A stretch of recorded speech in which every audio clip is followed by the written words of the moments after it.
An FIR has been filed against Ashneer Grover, his wife, Madhuri Jain Grover, and multiple members of his family. This FIR was registered by the Delhi Police's Economic Offences Wing, and it was filed originally, of course, by BharatPe. So previously, BharatPe had filed a criminal complaint against Ashneer and his family in December of 2022, alleging fraud worth 81.28 crore rupees. And so it seems like the police have spent the last 5 months assessing whether these claims had any merit or not, and whether going through with this FIR would be worthwhile. And now it seems like they've decided that yes, it is worthwhile and these claims do have merit. So the FIR goes through a couple of different things being alleged, including criminal breach of trust, cheating and dishonesty inducing delivery of property, forgery of valuable security, criminal conspiracy, punishment for forgery, and falsification of accounts, among other penal code violations. Now, BharatPe did make a statement officially with INC 42, so let's take a look at that. They said that for the last 15 months, the company has been facing a vicious and malicious campaign run by Grover against the company, the board, and its employees, and this FIR will now enable the law enforcement agencies to investigate deeper into the criminality and bring the culprits to books. We have full faith in our company's judicial and law enforcement systems. Now, I just want to quickly take a look and see why they're actually filing this FIR. What things are they alleging happened while Grover was in the company working there? And it's a bit of a laundry list, so bear with me here. Madhuri Jain Grover allegedly approved payments worth 72 crore rupees to 30 third-party vendors that did not provide any real services or goods to the company. They also said that Madhuri alleged to have approved payments totaling 7.6 crore rupees towards third-party HR consultants who were never used for any recruitment. Then, the Grovers allegedly used a duplex apartment in Delhi as their personal residence and expensed it as a company guest house, and nearly 52 lakh rupees were paid as rent and security deposit for the house, according to BharatPe. There was also an alleged 48 lakh rupee contract awarded to Madhuri Jain Grover's interior design company for office renovation and decoration. And then finally, the couple is alleged to have invoiced the company for family vacations to the UAE and the United States. And then also the Grovers had said to have billed the company twice for one trip to Thailand. Now, it's obviously very important to look at both sides of the story when these kinds of situations arise. So let's take a look and see what Ashneer Grover has to say about all this. At the time of us filming this video, this is the only thing that he's posted after this FIR news broke. He said, just another day in paradise. But anyways, let's move on to some more positive news here, because fintech companies are coming back to India from both the United States and Singapore. Here's the tweet that put this on my radar. PhonePe came home, Razorpay coming home, Grow coming home. Everyone is coming home. When will you? Now, obviously, I hope that he gets them back, but all jokes aside, something pretty big is happening here, right? These companies are coming back to India, and so I want to unpack why this is happening. Let's start things off with Grow. So an anonymous source told NTracker that Grow is considering moving from the US amid tighter regulation. The talks are in preliminary stages, and it may take months to complete the process. Then in the case of Razorpay, there's another reason that's been given here, which is that coming back to India may improve its chances of securing licenses from the Reserve Bank of India at a time when the fintech sector is being regulated tightly. Now, this process of companies leaving their country of origin and coming back is called flipping. When you leave, it's called flipping, and when you come back to your country of origin, in this case, Razorpay and Grow, it's called reverse flipping. Razorpay originally flipped to the United States when they were accepted into YC back in 2015, and at the time that was a pretty big incentive to flip. So now Razorpay could be the second largest fintech unicorn to reverse flip to India, and the largest, of course, was PhonePe. They already did a reverse flip from Singapore back to India, and PhonePe, of course, was originally a startup, then they were kind of incubated within Flipkart. Now they're owned by Walmart as a result, and PhonePe's investors are paying 8,000 crore rupees in taxes, that's $1 billion, to complete the reverse flipping process. Now, the next obvious question, of course, is that if there's such a hefty fee, is it really worthwhile to do this? And the answer, of course, is yes, otherwise they wouldn't have done it, because they're actually planning on going public in India.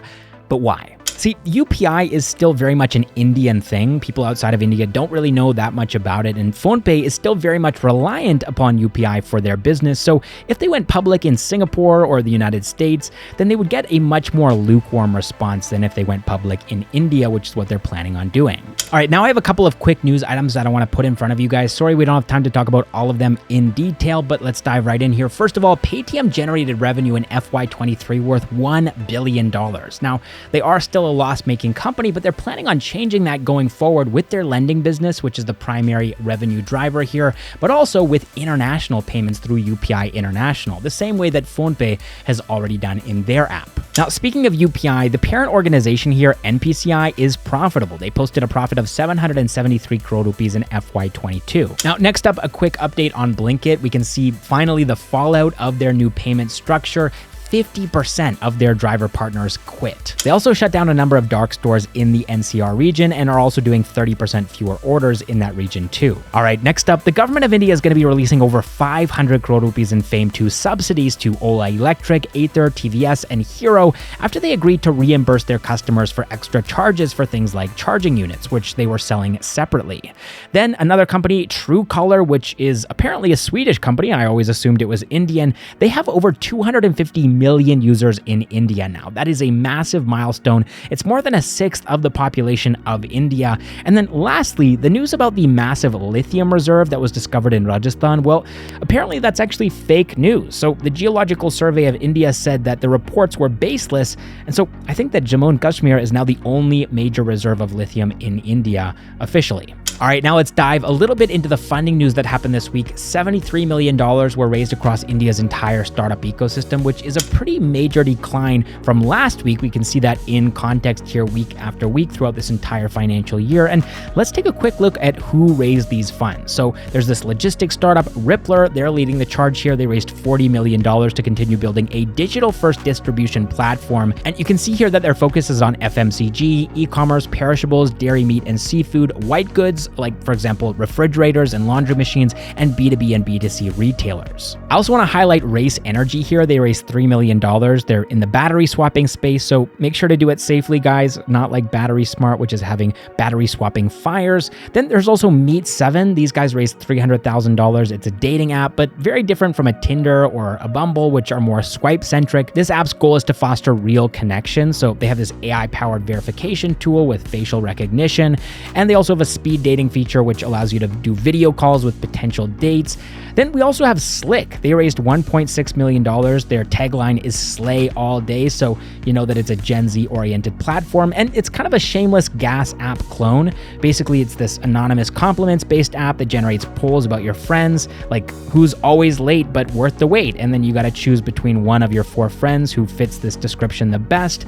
And it's anonymous, so it's fun and sort of like a game, but unfortunately Slick was implicated in some pretty sloppy data protection. They had an unlisted database of all their users' private information, and this was not password protected. So if you knew the IP address, you could access it freely. It contained entries of more than 153,000 users, and these are all children, of course. They're school and college-aged kids, so their private information is obviously very valuable on shady parts of the internet, and so it's pretty disappointing that this info was accessible from December of 2022 all the way until February of 2023. All right, so last week I asked people to share their outside of the box ideas with me on Twitter. And so allow me to introduce Shashank. He's actually working on something pretty cool called Mega Merchant. Basically, this is an online manufacturing outsourcing platform specifically for the Indian market. So let's say that you're a startup and you want to make a product. So there's obviously going to be some factory in India that can make it for you, but how do you find that factory? How do you communicate with them? How do you settle on a price? And also, how do you know that the quality that they're going to be making is good? And then also on the factory side, how do you get in touch with the most number of customers possible? Because currently a lot of the factories are